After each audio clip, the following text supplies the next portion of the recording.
Hello everyone, it's very wonderful to see you again. ရှေ့တစ်ပတ်ကစင်သူ sharing လုပ်ပေးသွားတဲ့ green tips နှုတ်ဆက်တဲ့စကားပြောလေးတွေကို daily life မှာအသုံးချနေကြပြီလားယင် Okay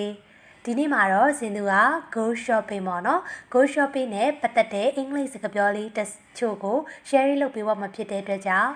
please wait and see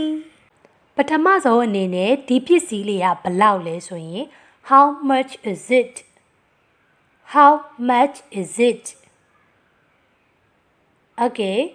ဒုတိယအနေနဲ့ကဒီပစ္စည်းလေးကဈေးရမ်းကြီးရယ် It is so pricey. It's so pricey mean it is very expensive. Okay နော်ဒီပစ္စည်းကဈေးမတရားကြီးလိုက်တာဆိုဘယ်လိုပြောမလဲဆိုတော့ It costs a fortune.It costs a fortune. Okay, ဒီပစ္စည်းလေးကတော့ဈေးချိုတယ်နော် It's a bargain. ဒီပစ္စည်းလေးကတော့ဈေးချိုလိုက်တာ It's a bargain. Okay. So, next word က it is on sale.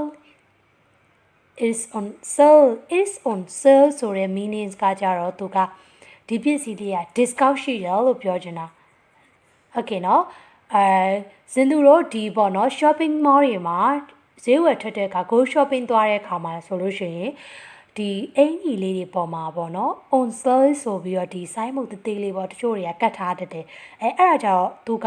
on sale 50% ဆိုရင်ကျတို့15% discount ရှိတာ Okay နော် on sale 30% ဆိုရင်30%ဒါ discount ရှိတာကိုသူကပြောတာ Okay နော်နောက်တစ်ခုက the price is reasonable ဒီဈေးလေးကတော့တင်ပါတယ် the price is reasonable mean the price is full Okay so do you have a discount မင်းမဒီပစ္စည်းနဲ့ပတ်သက်ပြီးတော့ discount တွေပါရှိလားအဲ့လိုလေးမေးနော် do you have a discount Okayတကယ်လို့ဒီပစ္စည်းကဈေးရမ်းကြီးတယ်เนาะဈေးရမ်းကြီးလို့ကိုကပတ်စံ not enough money you don't have enough money to buy it ကိုကဒီပစ္စည်းကိုဝယ်ဖို့အတွက်ပတ်စံလောက်မပါတာတော့ဘာလို့ဆိုလို့ရှင် I will leave it ငါထားခဲ့တော့မယ်